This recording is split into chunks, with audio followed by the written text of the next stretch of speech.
Benvenuto et bonne lecture. Dans la banlieue de Paris, là où les immeubles populaires se dressaient comme des sentinelles grises contre un ciel qui révélait rarement son bleu le plus intense, vivait Lucile Esposito, une femme de 64 ans avec des yeux fatigués et des mains calleuses qui racontaient des histoires de sacrifice. Sa maison n'était guère plus qu'un modeste rez-de-chaussée d'un vieil immeuble avec des fissures sur les murs extérieurs et un toit qui semblait soupirer à chaque pluie. Pourtant, à l'intérieur de ces fragiles murs, battait le cœur un plus fort, un cœur qui, même après des décennies de difficultés, choisissait encore la gentillesse plutôt que l'amertume. Ce matin de novembre, le vent froid s'insinuait à travers les fissures de la fenêtre mal scellée, faisant trembler les rideaux délavés que Lucile avait cousus de ses propres mains 15 ans plus tôt. Un rayon de soleil, pâle et presque timide, filtrait à travers la vitre opaque, illuminant la pièce où chaque objet racontait une histoire de parcimonie. Sur la table en bois usé, une photographie jaunie montrait un homme au sourire aimable. Son mari, Joseph, disparu 10 ans auparavant après une longue maladie qui avait épuisé non seulement sa vie, mais aussi leurs économies. Lucile s'approcha du petit réchaud où une casserole contenait à peine une poignée de pâtes. C'était tout ce qu'elle pouvait se permettre ce jour-là. Sa maigre pension suffisait à peine à couvrir les médicaments contre l'arthrite qui tourmentait ses articulations, et son corps souffrait des matins froids et des longues marches à la recherche de matériaux recyclables à vendre pour quelques sous supplémentaires. Avec des mouvements lents mais précis, elle mélangea les pâtes dans la sauce tomate simple. L'arôme qui embaumait la pièce était le seul luxe qu'elle pouvait encore se permettre. Alors qu'elle s'apprêtait à s'asseoir, sur le banc de bois devant sa porte pour consommer son repas, elle aperçut une silhouette qui titubait près des poubelles au coin de la rue. C'était une femme âgée, élégante malgré ses vêtements sales, comme si elle s'était perdue depuis des jours. Ses cheveux argentés étaient rassemblés en un chignon, mais de manière désordonnée, et ses chaussures, qui semblaient coûteuses, étaient usées par le désespoir. Elle se serrait le ventre d'une main, tandis que de l'autre elle s'appuyait contre le mur pour ne pas tomber. Sans hésitation, Lucile posa son assiette et s'approcha de la femme. « Madame, ça va ?» demanda-t-elle, posant délicatement une main sur l'épaule de la vieille dame. La femme acquiesça faiblement, mais ses yeux trahissaient la faim et la confusion. C'étaient des yeux d'un bleu intense, presque transparent, qui contrastaient avec la peau pâle et les rides profondes qui marquaient son visage. Il y avait quelque chose de noble dans ce visage, malgré son état d'abandon. « Venez avec moi, » dit Lucile, la prenant doucement par le bras. « Vous avez besoin de vous reposer et de manger quelque chose. » La femme ne protesta pas, tandis que Lucile la conduisait vers son modeste logis. Une fois à l'intérieur, elle l'aida à s'asseoir sur la chaise la plus confortable, la seule, avec un coussin, que Lucile utilisait les jours où l'arthrite était particulièrement douloureuse. Puis, sans dire un mot, elle divisa en deux son repas déjà maigre, servant la portion la plus abondante à l'inconnu. « Mangez, s'il vous plaît, » dit-elle avec gentillesse. « Vous avez besoin de force. » La femme, qui se présenta plus tard comme Éléonore, mangea lentement, les mains tremblantes à chaque bouchée. Puis, comme si son esprit s'était apaisé, elle regarda Lucile avec des yeux brillants et murmura « Que Dieu vous bénisse !» Lucile ne savait pas qui était réellement Éléonore. Tout ce qu'elle savait, c'est que quelqu'un avait besoin d'aide, et sa mère l'avait élevée avec la conviction qu'on ne ferme jamais la porte à ceux qui souffrent. « D'où venez-vous » demanda Lucile, tandis qu'elle versait un peu d'eau dans un verre ébréché. Éléonore regarda par la fenêtre, comme si elle cherchait à s'orienter. « Je ne sais pas avec certitude. Mon fils, je dois retrouver mon fils. Avez-vous une adresse? Un numéro de téléphone ?» La femme secoua la tête. « J'avais mon sac à main, il y avait tout dedans, mais quelqu'un me l'a pris, je crois. » Ses mains élégantes, avec des ongles soignés malgré tout, touchèrent nerveusement un collier en or caché sous sa robe. « C'est la seule chose qui me reste. » Lucile remarqua le geste, mais ne posa pas de questions. Dans un quartier comme Le sien, poser trop de questions, pouvait être aussi dangereux que de ne pas en poser assez. Au lieu de cela, elle se leva et prépara son lit, le seul de la maison, avec des draps propres. « Vous dormirez ici cette nuit », dit-elle avec une fermeté qui n'admettait pas de réplique. « Demain, nous chercherons votre fils. » Cette nuit-là, Lucille enveloppa Éléonore dans une couverture et la laissa se reposer dans son lit. Elle-même se recroquevilla sur un matelas de paille par terre, priant silencieusement pour le bien-être de son hôte. Dans l'obscurité de la pièce, elle pouvait sentir la respiration irrégulière d'Éléonore, entrecoupée de petits gémissements, comme si dans ses rêves, elle cherchait quelque chose, ou quelqu'un, qu'elle ne parvenait pas à trouver. Quand l'aube filtra à travers le rideau, apportant avec elle la promesse d'un nouveau jour, Lucille se réveilla en sursaut. Le lit était vide. Pas de mots, pas de billets. Juste une légère empreinte sur le vieux matelas et un parfum persistant d'un parfum coûteux, mélangé à l'odeur de la pluie. Sur la table de chevet, un mouchoir de soie avec les initiales EM brodées dans un coin était la seule preuve que la mystérieuse Éléonore n'avait pas été qu'un rêve.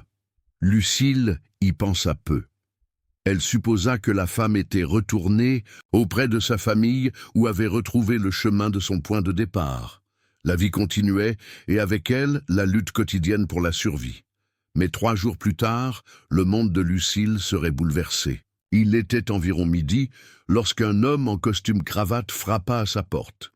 Ses chaussures brillantes contrastaient fortement avec les marches poussiéreuses. Lucille ouvrit la porte avec prudence, serrant instinctivement le peignoir délavé autour de son corps maigre. « Madame Lucille Esposito ?» demanda l'homme d'une voix grave mais gentille. « Oui ? Je m'appelle Albert Ferretti. Je suis un avocat qui représente la famille Moretti. Je suis ici au sujet de Madame Éléonore Moretti, la femme que vous avez aidée il y a quelques jours. » Le cœur de Lucille s'effondra. Était-elle en difficulté ? Je n'ai rien fait de mal, je lui ai juste donné à manger. Elle avait faim et... L'homme leva doucement une main. Vous avez fait beaucoup plus que cela, madame. Vous lui avez donné de la gentillesse, vous lui avez donné de la dignité quand tous les autres l'ont rejetée. Madame Éléonore est décédée il y a 2 jours. Mais avant de partir, elle a raconté à son fils ce que vous avez fait. Les yeux de Lucille se remplirent de larmes. Elle est morte ? Oui, dit l'avocat d'un ton solennel, mais elle a laissé quelque chose d'extraordinaire. Son fils, un entrepreneur très riche, a été tellement touché par votre compassion qu'il m'a demandé d'exaucer le dernier souhait de sa mère, vous récompenser. Les genoux de Lucille tremblèrent. Elle s'assit lentement, s'accrochant au bord de la table. Qu'entendez-vous par récompense ? L'avocat ouvrit une mallette et en sortit un document. Madame Éléonore vous a légué une partie de son patrimoine, un héritage substantiel. Vous êtes désormais la légitime propriétaire d'une maison, d'un revenu mensuel et d'un fonds créé en votre nom pour vous assurer de ne plus jamais souffrir de la faim. Lucille secoua la tête incrédule, sa main voltant vers sa bouche. Non, il doit y avoir une erreur. Je n'ai rien fait de spécial. L'avocat sourit chaleureusement. Exactement. C'est ce qui le rend spécial. Vous avez aidé sans rien attendre en retour. Vous avez donné votre dernier repas à une inconnue. Et en échange, une famille qui avait tout a choisi de rendre quelque chose. Les larmes coulaient sur les joues de Lucille. Pendant des décennies, elle avait vécu dans le silence, oubliée de la société, survivant avec les restes. Et maintenant, grâce à un simple acte de gentillesse, tout était différent. Si vous appréciez l'histoire, écrivez 5 dans les commentaires et abonnez-vous pour d'autres vidéos comme celle-ci. Si vous n'aimez pas, écrivez 0, cela m'aide à créer un meilleur contenu pour vous. Continuons. Dans les jours qui suivirent, Lucille resta sous le choc. Elle n'arrivait pas à croire ce qui se passait. L'avocat Ferretti revint plusieurs fois, apportant des documents à signer et expliquant avec patience chaque détail de l'héritage. Il semblait irréel que la vie puisse changer aussi radicalement en si peu de temps. Un matin pluvieux, l'avocat accompagna Lucille voir sa nouvelle maison. Une modeste mais jolie villa en périphérie de Paris, dans un quartier résidentiel tranquille, où les arbres fruitiers décoraient les jardins bien entretenus. La maison était de plain-pied, parfaite pour ses genoux douloureux, avec de grandes fenêtres qui laissaient entrer beaucoup de lumière. Il y avait aussi un petit jardin, où Lucile imagina immédiatement planter des tomates, du basilic et du romarin. « C'est à moi ?» demanda-t-elle, la voix tremblante alors qu'elle touchait avec révérence le mur extérieur de la maison. « Complètement à vous, » confirma l'avocat. « Et il y a autre chose. » Lucile le suivit à l'intérieur, où chaque pièce était meublée avec simplicité, mais avec goût. Dans le salon, l'avocat lui montra une autre surprise. Un portrait d'Éléonore, élégante et souriante, dans un cadre en argent. Madame Moretti était une femme très aimée, expliqua l'avocat. Veuve depuis de nombreuses années, elle vivait dans la grande villa familiale avec son fils, Marc Moretti, propriétaire d'une des plus importantes chaînes hôtelières de France. Malheureusement, elle souffrait de démence depuis quelques années. Ce jour-là, elle avait échappé à la surveillance de sa dame de compagnie et était sortie de chez elle, se perdant. Personne ne l'a aidée. Personne, sauf vous. Lucile regarda le portrait, reconnaissant enfin ses yeux bleus intenses, désormais lumineux et pleins de vie. Je ne savais pas qui elle était, c'était juste une personne en difficulté. C'est précisément le point, Madame Esposito. Dans un monde où trop souvent nous regardons ailleurs, vous avez simplement vu un être humain ayant besoin d'aide. Tandis que l'avocat continuait à expliquer les détails pratiques, le compte bancaire, la pension complémentaire, les frais déjà payés pour les prochaines années, Lucile se sentit dépassée. Elle n'était pas habituée à tant de générosité, à tant d'abondance. Pendant toute sa vie, elle avait lutté, avait épargné, avait renoncé. Et maintenant, soudainement, elle n'avait plus à s'inquiéter. Mais avec la joie vint aussi le doute. Assise sur le canapé de sa nouvelle maison, après le départ de l'avocat, Lucile se sentit soudainement déplacée. Ses mains calleuses semblaient inappropriées pour toucher les meubles élégants. Ses pieds habitués à marcher sur des sols froids et inégaux s'enfonçaient désormais dans des tapis moelleux. Qui était-elle pour mériter tout cela? Et que ferait-elle maintenant? Ce soir-là, de retour dans son ancienne maison pour rassembler les quelques affaires auxquelles elle tenait, Lucile s'assit sur le lit et pleura. Ce n'était pas seulement des larmes de joie, mais aussi de peur. La peur du changement, la peur de l'inconnu. Pendant 64 ans, elle avait vécu d'une certaine manière, suivant une routine dictée par la nécessité. Maintenant, face à la liberté de choix, elle se sentait perdue. C'est alors qu'on frappa à la porte. C'était Madame Carmela, sa voisine, une femme robuste, au visage marqué par le soleil et aux mains grandes comme des pelles, habituée à laver le linge des autres pour gagner sa vie. « Lucile, c'est vrai ce qu'on raconte? Que tu as hérité d'une fortune d'une riche dame ?» Lucile acquiesça, essuyant ses larmes avec le dos de sa main. « Sainte Vierge, je savais que tu étais une sainte. Je le disais toujours à mon mari, cette Lucile a un cœur en or, et maintenant le ciel t'a récompensé. » Carmela l'embrassa fort, la soulevant presque du sol malgré l'arthrite. « Mais pourquoi pleures-tu, sotte? Tu devrais fêter. Ça, je ne sais pas quoi faire, Carmela. Je ne sais pas comment on vit comme ça. » Carmela s'assit à côté d'elle, le canapé gémissant sous son poids. « On vit comme tu as toujours vécu, avec le cœur. Sauf que maintenant, tu peux aider davantage, tu peux respirer un peu. Tu le mérites, Lucile. Après tout ce que tu as enduré, après avoir soigné ton mari pendant si longtemps, sans jamais te plaindre, après avoir travaillé jusqu'à te consumer les os, c'est un cadeau du ciel. » Les paroles de la voisine étaient simples mais profondes. Lucile réalisa que la richesse ne devait pas nécessairement changer qui elle était, mais pouvait amplifier ce qu'elle avait toujours fait. Prendre soin des autres.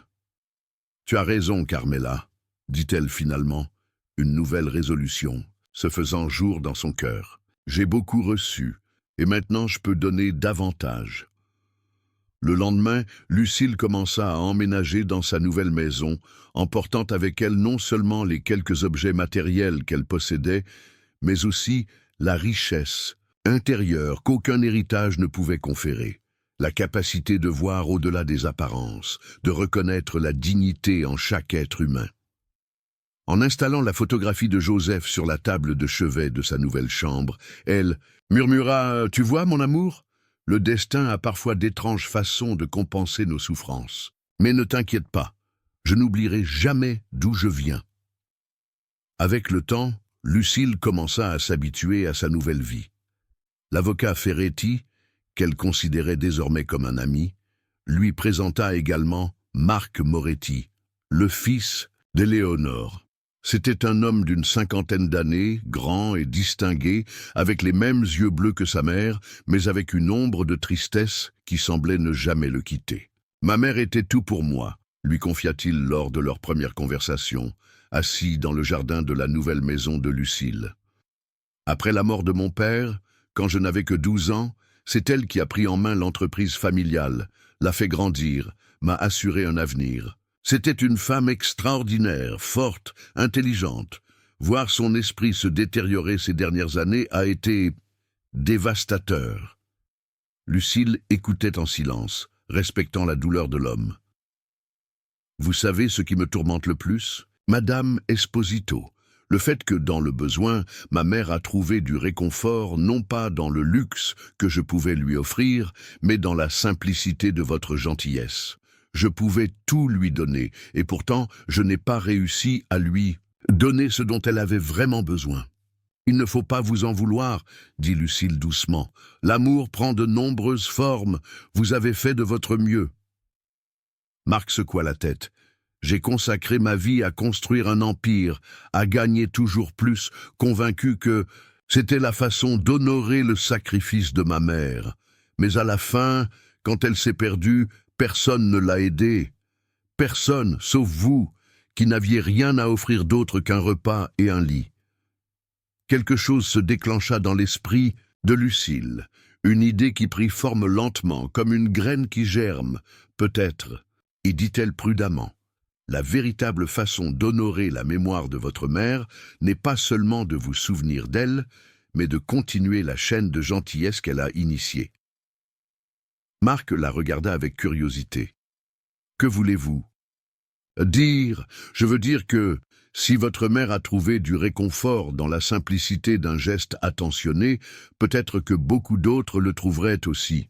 Peut-être pourrions-nous créer un lieu où les personnes âgées, seules ou malades, pourraient trouver non seulement une assistance matérielle, mais aussi une chaleur humaine. » Les yeux de Marc s'illuminèrent pour la première fois. « Vous parlez d'une fondation ? » « Je ne sais pas comment cela s'appelle légalement, » admit Lucille avec un sourire timide. « Je sais seulement que dans ce quartier, il y a beaucoup de personnes âgées oubliées par leur famille ou qui n'ont personne. Et je sais qu'un repas chaud et un mot gentil peuvent faire la différence. C'est ainsi que, d'un geste de pure humanité, un projet plus grand naquit. Marc Moretti mit à disposition les ressources économiques et les compétences en gestion, tandis que Lucille contribua avec son expérience de vie et son infinie capacité d'écoute. Ensemble, ils commencèrent à concevoir ce qui deviendrait le centre Éléonore Moretti pour personnes âgées isolées. Entre-temps, la nouvelle de la soudaine richesse de Lucille se répandit rapidement dans le vieux quartier. Certains dirent que c'était la chance, d'autres que c'était un miracle, mais Lucille savait au fond d'elle-même que ce n'était ni l'un ni l'autre. C'était la grâce. Mais comme tout changement soudain, celui-ci apporta aussi avec lui quelques complications. Mais que se passera-t-il lorsque quelqu'un du passé de Lucille réapparaîtra, remettant en question non seulement sa nouvelle vie, mais aussi ses convictions les plus profondes? Un matin de printemps, alors que Lucille plantait les premières graines de tomates dans son jardin, une ombre s'allongea sur la plate-bande. Levant les yeux, elle se retrouva face à un visage qu'elle n'avait pas vu depuis près de 30 ans. « Da et son frère, Paul. Enfin, je t'ai retrouvé, ma petite sœur, » dit l'homme, un sourire qui n'atteignait pas ses yeux. « J'ai entendu dire que tu étais riche maintenant. » Lucille se leva lentement, enlevant ses gants de jardinage. Le frère avait mal vieilli, le visage marqué de rides profondes qui racontaient une vie d'excès et de mauvais choix. C'était lui qui avait brisé le cœur de leur mère, disparaissant avec les économies d'une vie pour courir après le jeu et les mauvaises fréquentations. « Oh, Paul !» dit-elle simplement, le nom qui lui semblait étranger sur la langue après si longtemps. « Comment as-tu su où me trouver ?»« Oh, les nouvelles voyagent vite quand il s'agit d'argent, » répondit-il d'un geste nonchalant de la main. Surtout quand une vieille qui n'a jamais rien eu devient soudainement propriétaire d'une villa. Les mots frappèrent Lucille comme une gifle, mais elle essaya de ne rien montrer. « Que veux-tu, Paul ? C'est comme ça que tu accueilles ton frère après toutes ces années?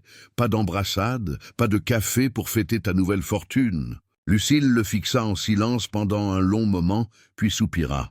« Entre, je vais te préparer un café. » Dans la cuisine lumineuse de sa nouvelle maison, Paul regarda autour de lui avec des yeux avides, évaluant mentalement chaque objet. Lucille prépara le café en silence, les mouvements automatiques lui donnant le temps de calmer le tumulte intérieur.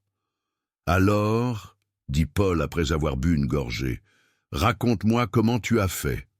Comment as-tu convaincu une vieille riche de te laisser tout ça ?»« Je n'ai convaincu personne, » répondit Lucille avec calme. « J'ai juste aidé une personne en difficulté, comme j'ai toujours fait. » Paul rit, un son rauque et sans joie. « Toujours la sainte de la famille, hein? Mais maintenant, la sainteté paie bien, semble-t-il. » Lucille s'assit en face de lui, observant l'homme qui avait autrefois été le petit frère qu'elle protégeait des brutes du quartier. Où était passé ce garçon aux yeux gentils? Quand s'était-il perdu? « Si tu es venu pour demander de l'argent, Paul, dis-le ouvertement. » L'homme sembla presque offensé. « Je ne peux pas rendre visite à ma sœur sans arrière-pensée. Tu aurais pu le faire au cours des 30 dernières années, quand je n'avais rien à t'offrir d'autre que mon affection. Tu ne l'as pas fait. » Le silence qui suivit fut lourd, chargé de reproches non dits et de blessures jamais guéries. « J'ai besoin d'aide, Lucille, » admit finalement Paul, le regard fixé sur sa tasse vide. « Je suis dans le pétrin, de gros ennuis. » Et ainsi, Paul raconta son histoire. Des dettes de jeu, des usuriers qui menaçaient, un mariage raté, des enfants qui ne lui parlaient plus. Une vie gâchée à toujours courir après le prochain gain, le prochain coup de chance qui n'arrivait jamais. Lucille écouta tout en silence, le cœur partagé entre la compassion pour un frère perdu et la conscience que certains abîmes sont trop profonds pour être comblés avec de l'argent. « Combien ?» demanda-t-elle finalement. Paul prononça un chiffre qui lui fit tourner la tête. C'était une somme énorme, même compte tenu de sa nouvelle situation financière. « Je ne peux pas te donner tout cet argent, Paul. Cela ne résoudrait pas le problème. » Le visage de l'homme se durcit. « Je pensais que maintenant que tu étais riche, tu aiderais ta famille. »« Et je le ferai, » dit Lucille avec fermeté, « mais pas en te donnant l'argent pour payer tes dettes de jeu, afin que tu puisses recommencer à jouer. Je peux t'offrir un endroit où rester, un travail honnête, une voie pour reconstruire ta vie. » Paul se leva d'un bond, la chaise grinçant sur le sol. « Je n'ai pas besoin de ta charité condescendante. J'ai besoin d'argent, et si tu ne m'en donnes pas, je le trouverai d'une autre manière. Paul, s'il te plaît, écoute-moi. Non, c'est toi qui vas m'écouter. » L'interrompit-il en lui pointant un doigt accusateur. « Tu te crois meilleur que moi simplement parce que la chance t'a souri? Tu as toujours été comme ça, à juger silencieusement, à te faire martyr. Mais tu sais quoi? La différence entre nous, c'est juste que tu as eu un coup de chance, et pas moi. » Les mots blessèrent, mais Lucille garda son calme. « La différence. Entre nous, Paul, c'est que je n'ai jamais cessé d'espérer quelque chose de mieux, non seulement pour moi, mais pour tout le monde. Et je n'arrêterai pas maintenant. » Paul sortit en claquant la porte, laissant Lucille seule avec le poids de ses menaces voilées et la douleur d'un lien familial qui semblait irrémédiablement compromis. Dans les jours qui suivirent, Lucille ne réussit pas à se débarrasser du sentiment d'inquiétude que la visite de Paul lui avait laissé. Ce n'était pas seulement la préoccupation pour les ennuis dans lesquels son frère pouvait se fourrer, mais aussi un doute plus profond. Avait-elle fait le bon choix? Était-ce vraiment sage de refuser d'aider son propre sang, aussi difficile que soit la situation? Ces questions la tourmentaient, tandis qu'elle poursuivait son travail avec Marc Moretti pour la création du Centre pour personnes âgées. Le C2C, le projet prenait forme. Ils avaient trouvé un bâtiment adapté, non loin de l'ancien quartier de Lucille, et ils planifiaient les rénovations nécessaires. Lucille s'immergeait dans le travail avec passion, trouvant du réconfort dans le concret des plans et dans la promesse de pouvoir aider de nombreuses personnes. Ce fut lors d'une de ces réunions que Marc remarqua sa distraction. « Il y a quelque chose qui vous préoccupe, Lucille ?» demanda-t-il gentiment, tandis que l'architecte s'éloignait pour répondre à un appel téléphonique. Lucille hésita, puis décida de partager son dilemme. Marc écouta avec attention, sans l'interrompre, le visage se faisant de plus en plus impensif. « Vous savez, Lucille, dit-il quand elle eut fini, ma mère avait un dicton. La générosité, ce n'est pas donner tout à tout le monde, mais donner le juste à chacun. Je crois que votre situation avec votre frère est un exemple parfait de ce principe. Que voulez-vous dire ? Je veux dire qu'aider ne signifie pas toujours dire oui à toutes les demandes. Parfois, la véritable aide réside dans le discernement, dans la compréhension de ce dont la personne a réellement besoin et non pas seulement ce qu'elle désire dans l'immédiat. » Lucille réfléchit à ces mots. « Donc, vous pensez que j'ai fait le bon choix ?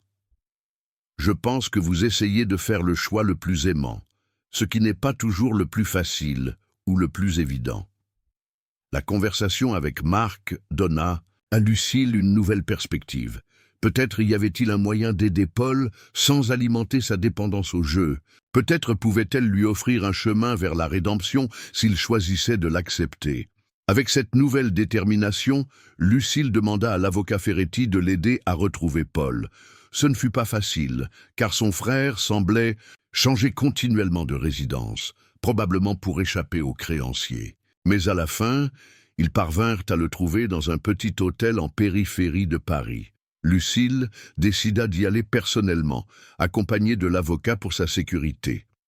Lorsque Paul ouvrit la porte de la chambre d'hôtel misérable, il semblait avoir vieilli de 10 ans par rapport à la dernière fois qu'elle l'avait vu, il y a à peine quelques semaines. Les yeux étaient enfoncés, la barbe non taillée, les vêtements froissés. « Vous êtes venu profiter du spectacle de ma ruine ?» demanda-t-il avec amertume. « Non, Paul, je suis venu vous offrir une alternative. » Lucille lui expliqua. Sa proposition, elle ne lui donnerait pas l'argent pour payer ses dettes de jeu, mais elle était disposée à lui trouver un logement sûr et un travail dans le nouveau centre pour personnes âgées. En échange, il devrait s'engager dans un programme de récupération pour la dépendance au jeu et accepter qu'une partie de son salaire aille directement rembourser ses dettes par le biais d'un plan géré par l'avocat Ferretti. « Pourquoi devriez-vous faire ça ?» demanda Paul méfiant mais avec une lueur d'espoir dans les yeux. « Après tout ce que je vous ai fait ?»« Parce que vous êtes mon frère, » répondit simplement Lucille. « Et parce que je crois que tout le monde mérite une seconde chance. » Paul sembla lutter avec lui-même pendant un long moment. Puis, lentement, il acquiesça. « Ce ne sera pas facile, » admit-il. « Je le sais. Mais vous ne serez pas seul. » À ce moment-là, quelque chose se brisa en Paul. Peut-être était-ce l'orgueil, peut-être était-ce la façade de dureté qu'il avait maintenue pendant si longtemps. Il s'assit sur le lit défait et, pour la première fois depuis qu'il était enfant, Lucille le vit pleurer. « Je suis désolé, » sanglota-t-il, « je suis désolé pour tout. » Lucille s'assit à côté de lui et, avec précaution, lui passa un bras autour des épaules. Elle ne dit pas que tout allait bien, car ce n'était pas vrai. Elle ne dit pas que le passé n'avait pas d'importance, car il en avait. Elle dit seulement « Nous pouvons commencer d'ici ». En retournant chez Lucille, l'avocat Ferretti exprima son admiration pour la façon dont elle avait géré la situation. « Vous avez un don, Madame Esposito.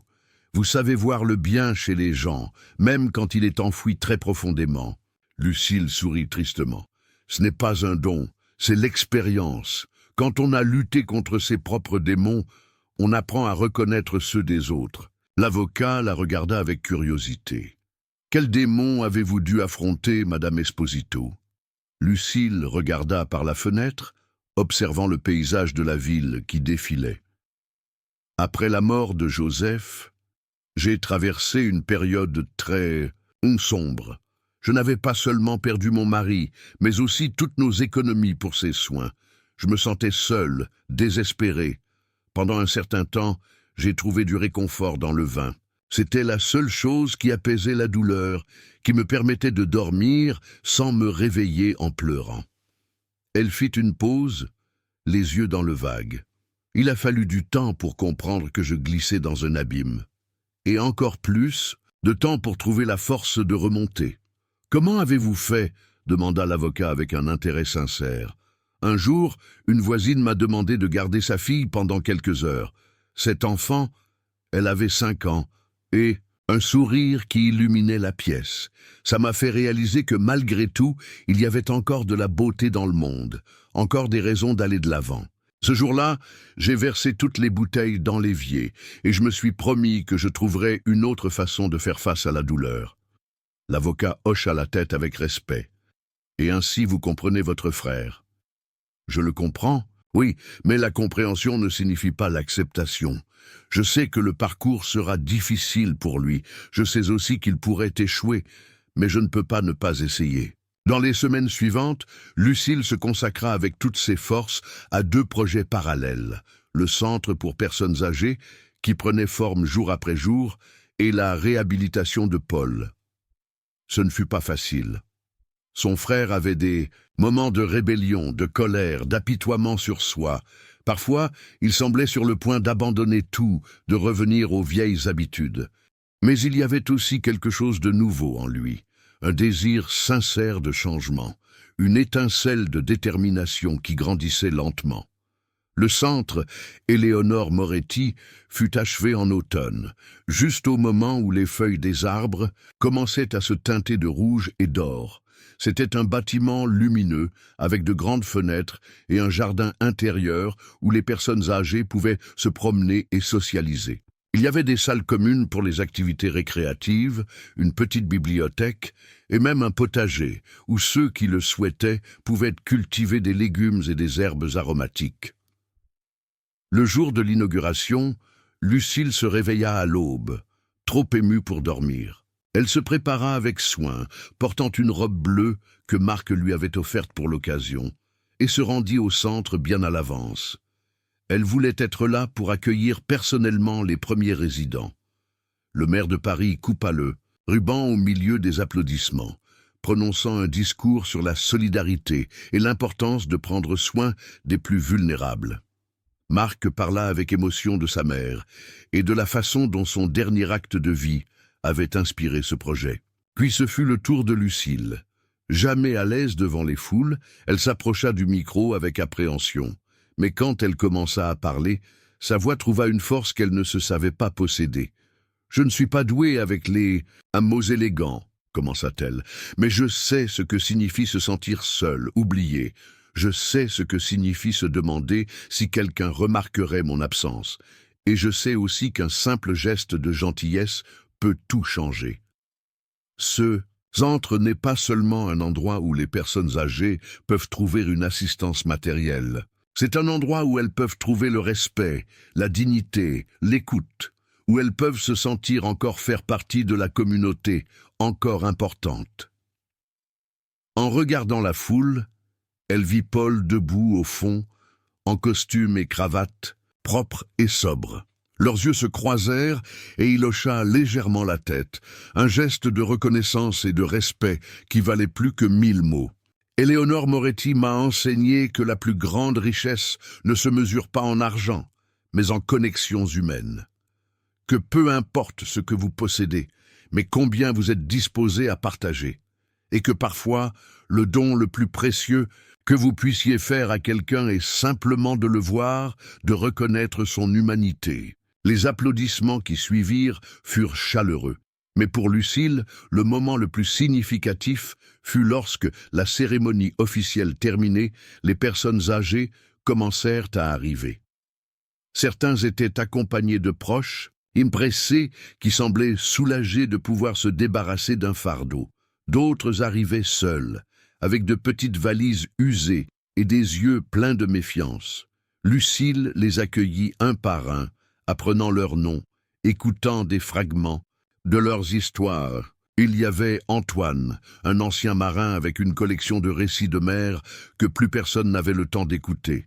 Il y avait Rose, qui avait perdu son mari et son fils dans un accident de la route et portait encore le poids de cette tragédie après 30 ans. Il y avait Joseph, comme son mari, pensa Lucile avec un serrement de cœur, qui conservait jalousement un vieil accordéon, mais n'avait plus la force de le jouer. Avec le temps, le centre se remplit de vie. Les personnes âgées, initialement, méfiantes, commencèrent à se sentir chez elles. Des amitiés se formèrent, des passions oubliées furent redécouvertes, de nouvelles routines furent créées. Lucile était toujours là, à écouter, à encourager, à arbitrer les petits conflits, à célébrer les petites victoires. Paul, contre toute attente, se révéla d'une aide précieuse. Il avait un talent naturel pour faire rire les personnes, âgées avec ses blagues et ses histoires, et semblait trouver de la satisfaction à se sentir utile. Bien sûr, il y avait encore des jours difficiles, des moments où la tentation du jeu se faisait sentir, mais lentement, pas à pas, il reconstruisait. Ça vient. Un soir, alors qu'il fermait le centre après une journée particulièrement intense, Paul s'approcha de Lucile. « J'ai reçu une lettre aujourd'hui, » dit-il avec un mélange de nervosité et d'excitation. « De ma fille, Claire. Elle veut me voir. » Lucile sourit, sincèrement heureuse pour lui. « C'est merveilleux, Paul. C'est effrayant, admit-il. Ça fait 10 ans. Elle était une petite fille la dernière fois que je l'ai vue. Et maintenant, c'est une femme. Je ne sais même pas quoi lui dire. Vous allez lui dire la vérité, que vous avez fait des erreurs, que vous essayez de changer, qu'il ne se passe pas un jour sans que vous pensiez à elle. » Paul hocha la tête, les yeux brillants. « Croyez-vous qu'elle pourra jamais me pardonner ?»« Je ne sais pas, » répondit honnêtement Lucile. « Mais je sais qu'elle mérite la possibilité de choisir, et vous méritez la possibilité de lui demander pardon. » En rentrant chez eux ensemble, Paul vivait maintenant dans un petit appartement non loin de Lucile. Tous deux se taisaient, plongés dans leurs propres pensées. Il était encore étrange pour Lucile d'avoir son frère de nouveau dans sa vie après tant d'années de séparation. Il y avait des cicatrices qui ne guériraient probablement jamais complètement, des maux qui ne pouvaient pas être retirés, des années qui ne pouvaient pas être récupérées. Mais il y avait aussi cette nouvelle connexion, fragile mais réelle, un pont construit sur des fondations de pardon et d'espoir. En passant devant un parc, ils remarquèrent une femme âgée assise seule sur un banc, le regard perdu dans le vide. Sans avoir besoin de se parler, tous deux s'arrêtèrent et s'approchèrent d'elle. « Bonsoir, madame, » dit Lucile gentiment. « Tout va bien ?» La femme sursauta légèrement, comme réveillée d'un rêve. « Oh, oui, oui, merci, je profitais juste de l'air frais. » Mais ses yeux racontaient une autre histoire. « Si la compagnie ne vous dérange pas, » dit Paul, « nous pourrions nous asseoir là avec vous un moment. Il fait une belle soirée, n'est-ce pas ?» La femme parut surprise, puis un petit sourire illumina son visage marqué par le temps. « Oui, c'est une belle soirée, et un peu de compagnie serait la bienvenue. » Ils s'assirent à côté d'elle, et bientôt la femme, qui se présenta comme Mathilde, commença à raconter des fragments de sa vie. Son mari disparu depuis des années, ses enfants éloignés, la solitude des journées qui se succédaient, toutes les mêmes. « Vous savez, Madame Mathilde, » dit Lucile quand la femme fit une pause, « je connais un endroit où vous pourriez trouver des amis et des activités intéressantes. Un endroit où personne ne se sent seul. » Et en décrivant le centre Éléonore Moretti, Lucile sentit une profonde gratitude dans son cœur. Pour toutes les difficultés qu'elle avait affrontées, pour toutes les souffrances qu'elle avait endurées, elle était arrivée là, à ce moment, à cette possibilité de tendre la main à ceux qui en avaient besoin, tout comme quelqu'un l'avait tendue à elle. « Viendrez-vous nous voir demain » demanda-t-elle finalement. Mathilde la regarda avec des yeux où l'espoir combattait la peur du changement. Peut-être, oui, peut-être que je le ferai. En se levant pour partir, Paul posa une main sur l'épaule de Lucille. Vous savez, ma petite sœur, je pense que maman serait fière de vous. Lucille ne répondit pas, mais dans son cœur, elle savait que c'était vrai. Et peut-être, juste peut-être, maman aurait aussi été fière de Paul, de l'homme qu'il essayait de devenir. Avez-vous déjà connu quelqu'un qui a vécu une transformation aussi profonde dans sa vie, passant du désespoir à l'espoir? Racontez-nous votre expérience dans les commentaires. Quelques mois après l'ouverture du centre, Marc invita Lucille à un événement de charité. C'était un dîner de gala pour collecter des fonds afin d'étendre le projet et d'ouvrir d'autres centres similaires dans différentes parties de la ville. Lucille était nerveuse à l'idée de participer à un événement aussi élégant, mais Marc insista. « Vous êtes le cœur de ce projet, Lucille. Les gens ont besoin d'entendre votre histoire directement de vous. » Et ainsi, avec une robe de soirée empruntée à la fille de Marc et des chaussures qui lui faisaient mal aux pieds, Lucille se retrouva dans une salle somptueuse, entourée de personnes en habits élégants et de bijoux scintillants. Elle se sentait déplacée, comme si elle portait un costume pour une pièce de théâtre. Mais quand Marc la présenta sur scène et lui demanda de dire quelques mots, quelque chose d'étrange se produisit. En regardant toutes ces personnes privilégiées, Lucille ne ressentit ni intimidation ni ressentiment. Elle ne vit que d'autres, êtres humains, avec leurs histoires, leurs blessures, leurs espoirs, et elle leur parla du fond du cœur, sans prétention. Elle raconta l'histoire d'Éléonore, perdue et confuse, que personne n'avait arrêtée dans la rue pour lui demander si elle allait bien. Elle raconta l'histoire des personnes âgées du centre, de leurs histoires riches de sagesse et de douleur. Elle raconta comment un petit geste de gentillesse pouvait changer une vie, non seulement celle de celui qui reçoit, mais aussi celle de celui qui donne. Vous pensez peut-être que vous ne pouvez pas faire la différence, conclut-elle. Vous pensez peut-être que les problèmes du monde sont trop grands, trop complexes, mais je vous assure que même le plus petit geste, fait avec un amour sincère, peut créer des ondes qui s'étendent bien au-delà de ce que nous pouvons voir. Quand elle eut fini de parler, il y eut un moment de silence absolu, puis des applaudissements qui semblèrent ne jamais finir. De nombreuses personnes avaient les yeux brillants, et certaines se levèrent. Marc, à ses côtés, lui serra la main avec force, un geste de gratitude et d'admiration. La soirée fut un succès extraordinaire. Non seulement ils récoltèrent des fonds bien au-delà des attentes, mais de nombreuses personnes s'approchèrent de Lucille pour offrir leur temps, leurs compétences, leur soutien pour le projet. Un médecin à la retraite proposa de faire des visites gratuites aux personnes âgées du centre. Une jeune professeure de musique proposa de donner des ateliers hebdomadaires. Un groupe d'étudiants s'engagea à organiser des événements intergénérationnels. En rentrant chez elle cette nuit-là, assise sur la banquette arrière de la voiture de Marc, Lucille regardait les lumières de la ville qui brillaient comme des étoiles tombées sur la terre. Elle se sentait fatiguée, mais remplie d'une étrange euphorie. Quelque chose était en train de changer, non seulement dans sa vie, mais aussi dans celle de nombreuses personnes.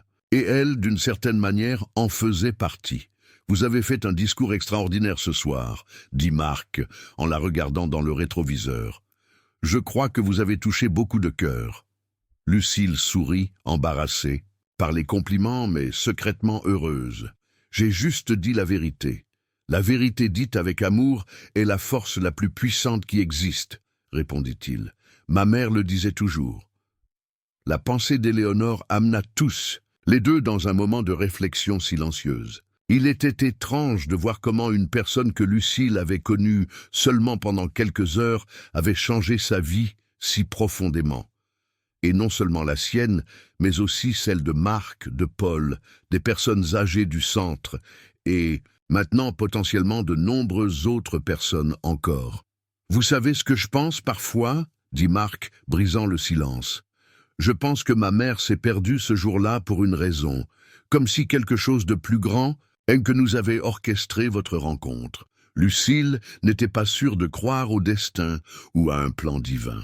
La vie lui avait appris que souvent les choses arrivent sans raison apparente, que la souffrance frappe indistinctement, que la justice n'est pas toujours garantie. Mais en même temps, elle ne pouvait pas nier qu'il y avait quelque chose d'extraordinaire dans la façon dont tout s'était déroulé. Peut-être, dit-elle finalement, ou peut-être est-ce simplement que l'amour est contagieux. Un geste de gentillesse en inspire un autre, et puis un autre encore, comme une chaîne qui s'étend à l'infini. Arrivé devant chez elle, Marc descendit pour lui ouvrir la portière. « Demain sera une journée importante », lui rappela-t-il. « Le maire viendra visiter le centre, et il y a ces journalistes qui veulent faire un reportage. » Lucile acquiesça, essayant de ne pas montrer l'anxiété que cette perspective lui causait. Elle n'avait jamais été à l'aise sous les projecteurs. « Tout ira bien », la rassura Marc, comme s'il avait lu ses pensées.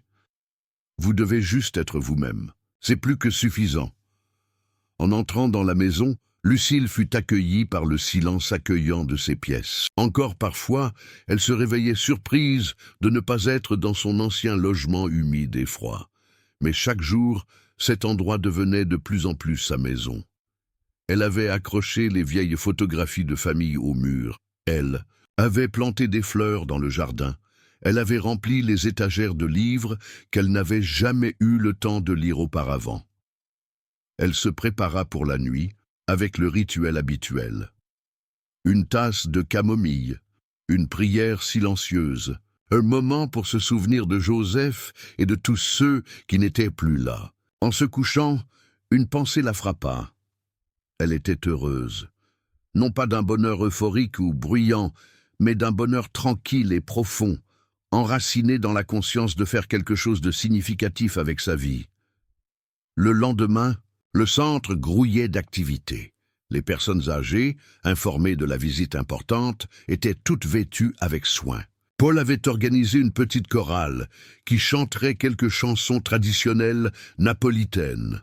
La cuisine sentait bon le ragoût qui mijotait lentement, préparé selon la recette que Rose avait apprise de sa grand-mère. Lorsque le maire arriva accompagné d'élus et de journalistes, Lucile l'accueillit avec simplicité et dignité. Elle le guida à travers les espaces du centre, lui présentant les personnes âgées, non pas comme des résidents ou des utilisateurs, mais comme des personnes, chacune avec sa propre histoire, ses propres passions, ses petites et grandes victoires quotidiennes. Le maire sembla sincèrement touché. « C'est exactement le genre d'initiative dont notre ville a besoin », déclara-t-il devant les caméras. « Un lieu où la dignité des personnes âgées est respectée et célébrée, où la communauté prend soin de ses membres les plus vulnérables. » Les journalistes prenèrent des photos et posèrent des questions, certains aux personnes âgées, visiblement émus par l'attention reçue, d'autres à Paul et aux autres collaborateurs du centre. Une jeune journaliste s'approcha de Lucile. « Madame Esposito, qu'éprouvez-vous à passer d'une condition de pauvreté à celle de fondatrice? D'un projet aussi important ?» La question prit Lucile par surprise. Elle ne s'était jamais considérée comme une fondatrice. Elle se considérait simplement comme une personne qui cherchait à faire le bien avec les moyens qui lui avaient été donnés. « Je me sens reconnaissante », répondit-elle après un moment de réflexion. « Reconnaissante pour cette opportunité de rendre quelque chose à la vie après avoir tant reçu. Et que diriez-vous à ceux qui se trouvent dans la situation où vous étiez auparavant? À ceux qui luttent chaque jour pour survivre ?» Lucile regarda la jeune femme dans les yeux, voyant une sincère curiosité. « Je dirais de ne jamais perdre espoir, de se souvenir que la valeur d'une personne ne se mesure pas à ce qu'elle possède, mais à ce qu'elle est disposée à partager, et que parfois, dans le moment le plus sombre, une lumière inattendue peut apparaître. » La visite se termina avec le chœur des personnes âgées chantant « O Sole Mio », les voix tremblantes, mais pleines d'orgueil. Le maire promit son soutien pour l'expansion du projet et les journalistes assurèrent qu'ils accorderaient une large place à l'histoire dans leur reportage. Ce soir-là, après que tout le monde soit parti et que le centre soit revenu à sa tranquille routine, Lucile s'assit dans le jardin avec Paul. C'était une soirée douce, avec un ciel extraordinairement étoilé pour être en ville. Tu y croirais, dit Paul en regardant les étoiles, si quelqu'un t'avait dit il y a 1 an que nous serions ici aujourd'hui, comme ça? Lucille secoua la tête avec un sourire. La vie est pleine de surprises. Pas toutes aussi belles que celle-ci, quand même. Non, pas toutes. Lucille pensa à Joseph, à sa longue maladie, à la douleur de le voir s'éteindre lentement. Elle pensa aux nuits d'insomnie dans l'ancienne maison froide, à la difficulté de joindre les deux bouts avec une petite pension. Elle pensa à la solitude, au sentiment d'invisibilité qui accompagne souvent la vieillesse et la pauvreté. Mais peut-être que ce sont justement les difficultés qui nous préparent à apprécier les moments de joie. Paul resta silencieux un moment, puis dit « J'ai parlé à Claire aujourd'hui. Elle dit qu'elle viendra me voir le week-end prochain. » « C'est merveilleux, Paul. J'ai peur, avoua-t-il. Et si elle me déteste? Et si je n'arrive pas à être le père dont elle a besoin? » Lucille lui prit la main, une main qui avait autrefois été forte et sûre, et qui montrait maintenant les signes de la dureté de la vie. « L'amour n'est jamais parfait, Paul. Il est fait d'essais, d'erreurs, de chutes et de relèvements.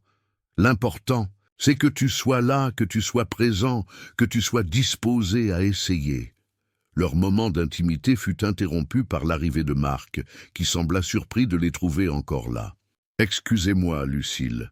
Je ne voulais pas déranger. Je pensais que vous étiez déjà rentré chez vous. »« Non, je profitais d'un peu de paix après cette journée intense, » répondit-elle. « Joignez-vous à nous. Il y a de la place, et pour tout le monde. » Marc hésita un instant, puis s'assit à côté d'eux, desserrant légèrement sa cravate. Pendant un moment, tous les trois restèrent silencieux, regardant le ciel et écoutant les sons nocturnes de la ville. « Les journalistes ont adoré l'histoire, » dit finalement Marc. « Ils disent que ça passera au journal télévisé de demain soir. Et il y a déjà plusieurs demandes d'interviews de la part de magazines et d'autres médias. » Lucille soupira. Elle n'était pas sûre d'être prête pour toute cette attention. « Je ne veux pas devenir une célébrité. Je veux juste continuer le travail que nous faisons ici. »« Je sais. » la rassura Marc. « Mais votre histoire, Lucille, peut inspirer beaucoup de gens. Elle peut changer les perceptions, elle peut ouvrir les cœurs. »« Ma sœur a toujours été comme ça, » intervint Paul avec un sourire affectueux. « Elle fait des choses extraordinaires, et puis elle est surprise quand quelqu'un le remarque. » Marc regarda Lucille avec une expression qu'elle ne parvint pas à déchiffrer. Il y avait de l'admiration, bien sûr, mais aussi autre chose, quelque chose de plus personnel, de plus profond. « Vous savez, » dit-il lentement, « au début, je pensais que ce projet était ma façon d'honorer la mémoire de ma mère. Mais maintenant, je me rends compte que c'est beaucoup plus. C'est devenu une mission, un nouveau but dans ma vie. Et ça, c'est grâce à vous, Lucille. » Lucille sentit ses joues rougir et fut reconnaissante de la pénombre qui cachait son embarras. Elle n'était pas habituée à recevoir des compliments, surtout d'un homme comme Marc, qui représentait un monde si différent du sien. « Le mérite est à nous tous, » dit-elle simplement. La conversation se déplaça sur les projets futurs, les idées pour améliorer le centre, les possibilités d'expansion. Paul, de façon surprenante, avait beaucoup d'idées pratiques et créatives, et Marc l'écoutait avec un intérêt sincère. Lucille observait les deux hommes interagir, touchée par la façon dont la vie les avait amenés tous les trois, de chemins si différents, à ce point de rencontre. Quand finalement elle se leva pour partir, Marc lui proposa de l'accompagner chez elle. « Ce n'est pas nécessaire, » protesta Lucille. « Ce n'est qu'à quelques pâtés de maison. »« J'insiste, » dit-il avec un sourire gentil. Paul les regarda avec une expression amusée. « Moi je file. J'ai promis à Rose d'aller chercher ses médicaments à la pharmacie demain matin de bonne heure. Bonne nuit à tous les deux. » En marchant dans les rues tranquilles du quartier, Lucille sentit une tension inhabituelle dans l'air. Marc semblait vouloir dire quelque chose, mais ne trouvait pas les mots. « Y a-t-il quelque chose qui vous préoccupe ?» demanda finalement Lucille.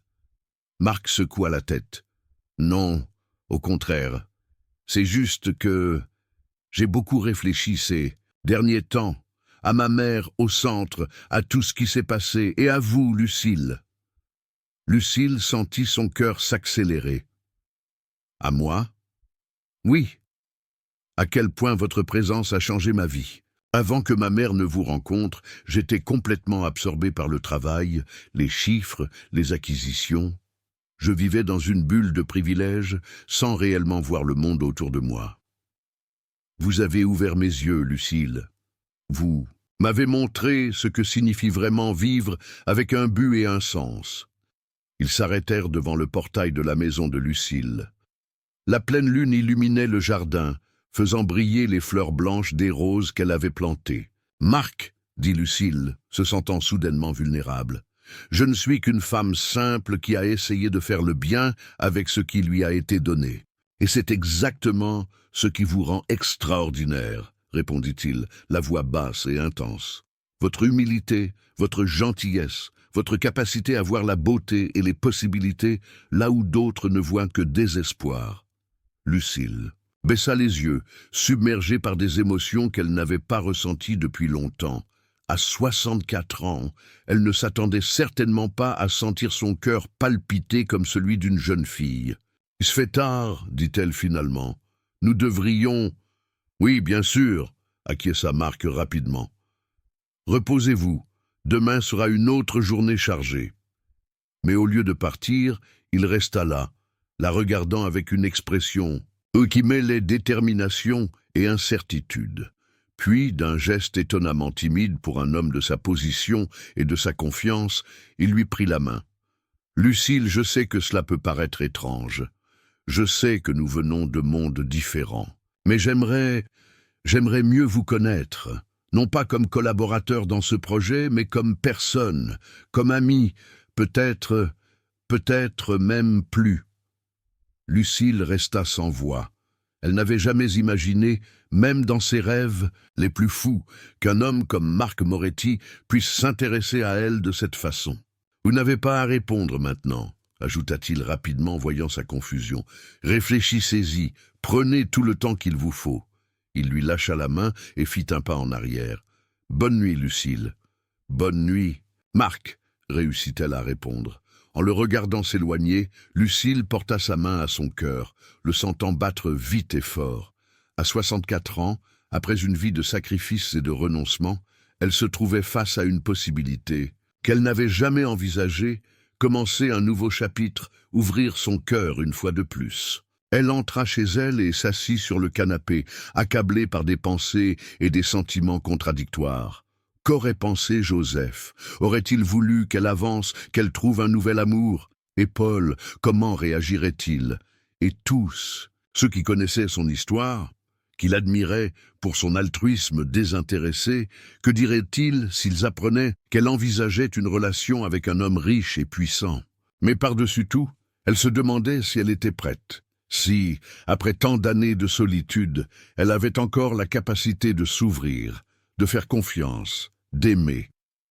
Avec ses pensées tumultueuses, Lucille s'endormit sur le canapé, sous le regard silencieux de la photographie de Joseph. Quel a été le tournant le plus inattendu de votre vie, celui où vous avez senti que tout allait changer? Le lendemain matin, Lucille se réveilla avec un sentiment de détermination. Elle avait passé une nuit agitée, pleine de rêves confus, où le passé et le présent s'entremêlaient de manière étrange. Mais à la lumière du jour, les choses semblaient plus claires.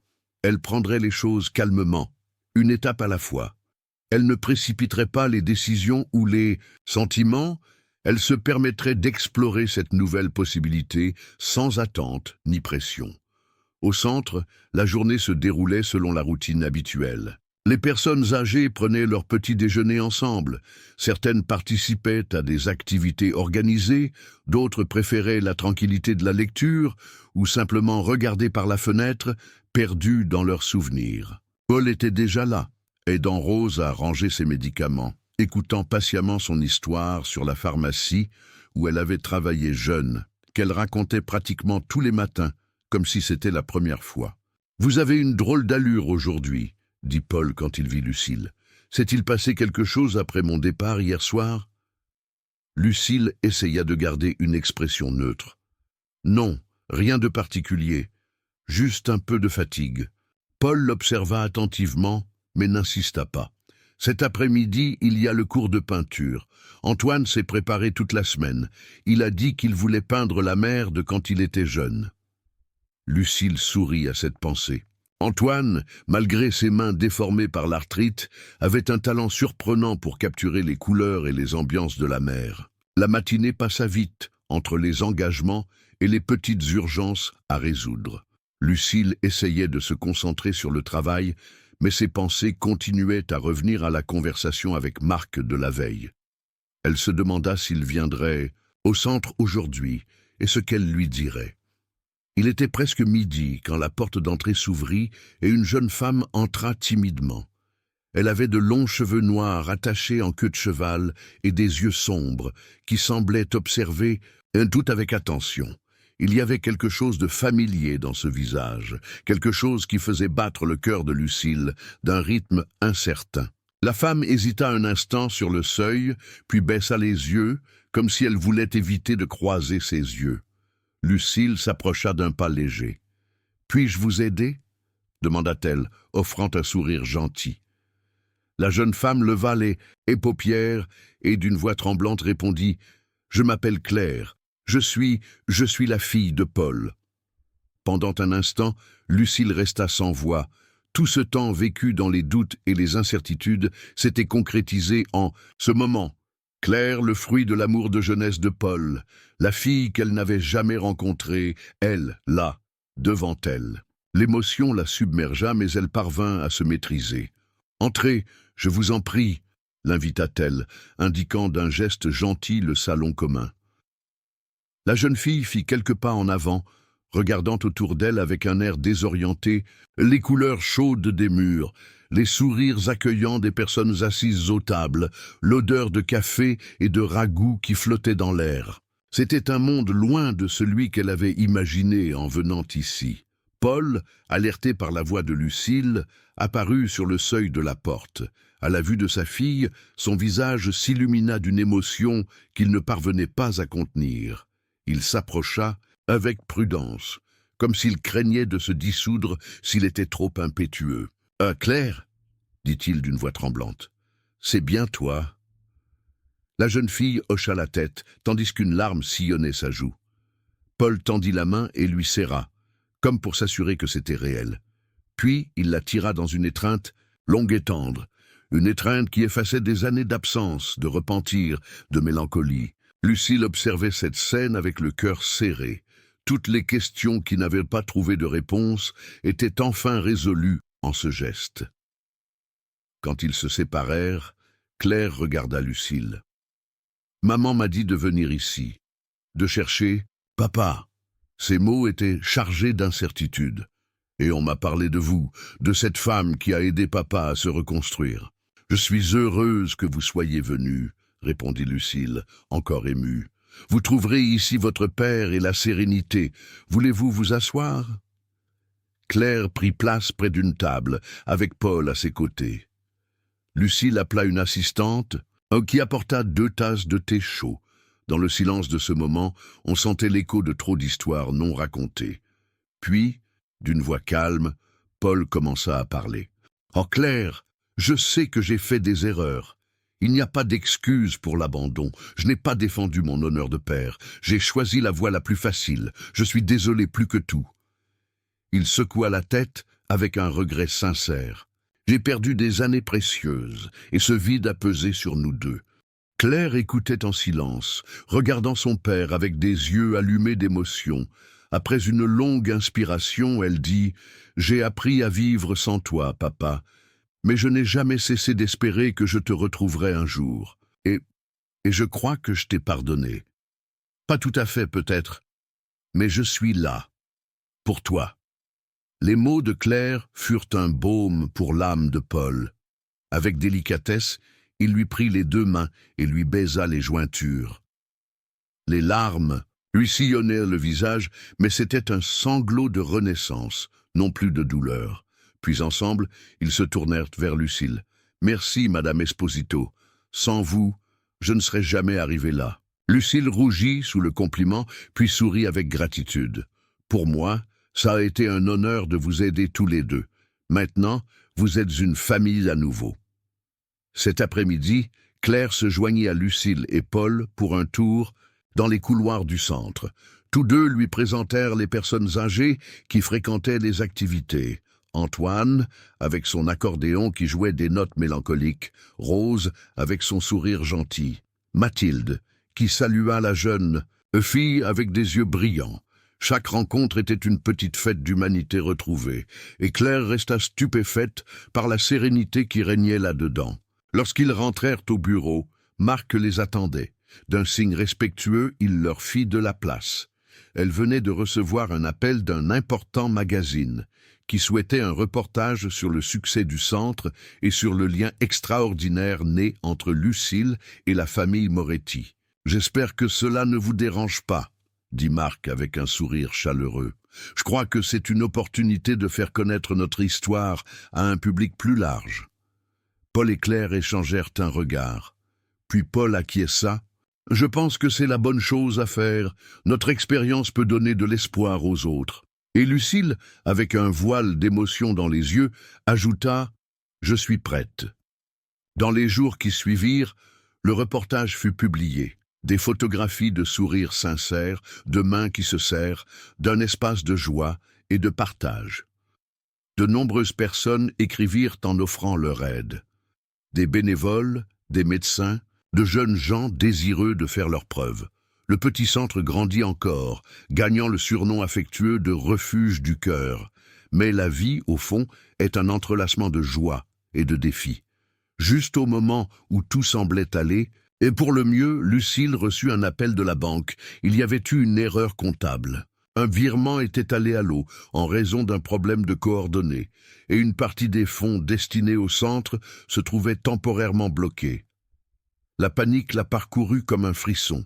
Sans cet argent, les dépenses courantes seraient compromises, et la confiance des bénévoles et des personnes âgées vacillerait. Immédiatement, Marc courut à son aide. Le problème fut éclairci en quelques heures, grâce à l'intervention de l'avocat Ferretti, mais l'anxiété de ces moments resta gravée dans leur cœur. Ils comprirent combien chaque projet était fragile, aussi solide qu'il puisse paraître. Mais ce fut précisément à cette occasion que leur alliance se resserra.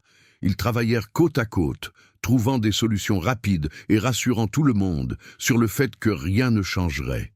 Entre-temps, la relation entre Lucille et Marc devenait plus intime, mêlant pitié et respect, admiration et tendresse. Leur rencontre n'était plus seulement professionnelle.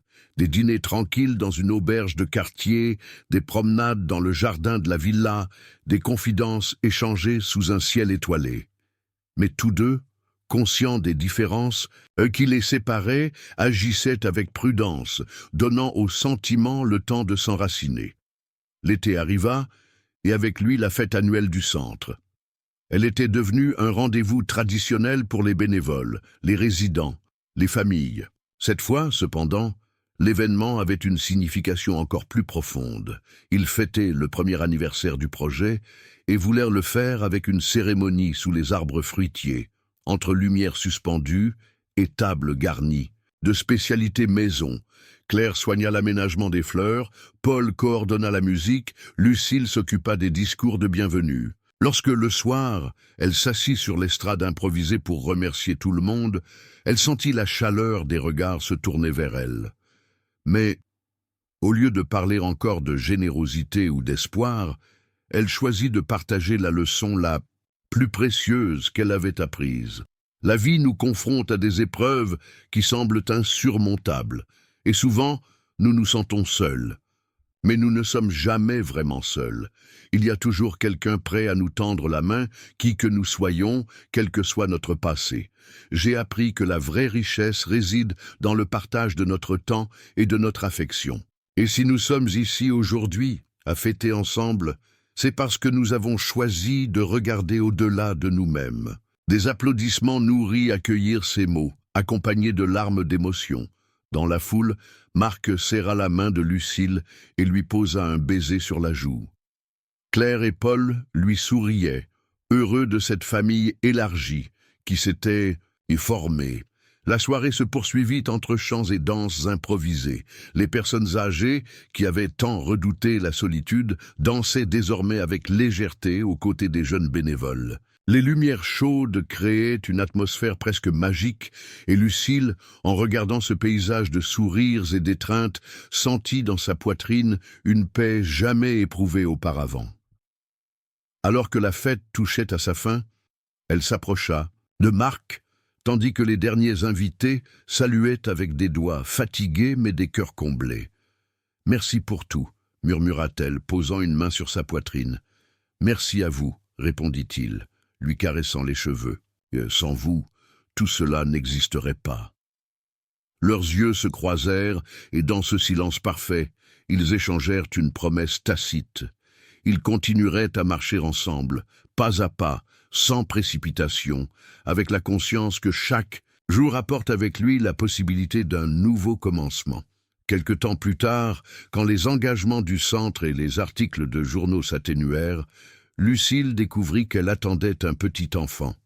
Claire, émue, lui annonça la grossesse d'un petit murmure un matin de mars. Ce fut une joie partagée par tous. Cette nouvelle vie symbolisait l'avenir, la continuité d'une histoire qui avait connu la douleur et la rédemption. Et ainsi, tandis que le printemps s'ouvrait dans une explosion de fleurs blanches et jaunes, la villa de Lucille résonnait de nouvelles voix. Des pas incertains, des rires d'enfants, des rêves chuchotés dans l'obscurité. Le centre continuait à grandir, mais la véritable maison était là, au cœur d'une femme qui avait cru en la gentillesse jusqu'à changer le destin. Dans ce nouveau chapitre, chaque geste d'attention, chaque offre d'aide, chaque sourire donné, sans rien attendre en retour, était le don le plus précieux. Et Lucille, qui avait commencé à écrire sa propre histoire un jour de froid et de solitude, savait désormais que cette page, elle ne cesserait jamais de la tourner, car la vie est un livre sans fin, écrit ensemble mot après mot avec l'encre de la compassion.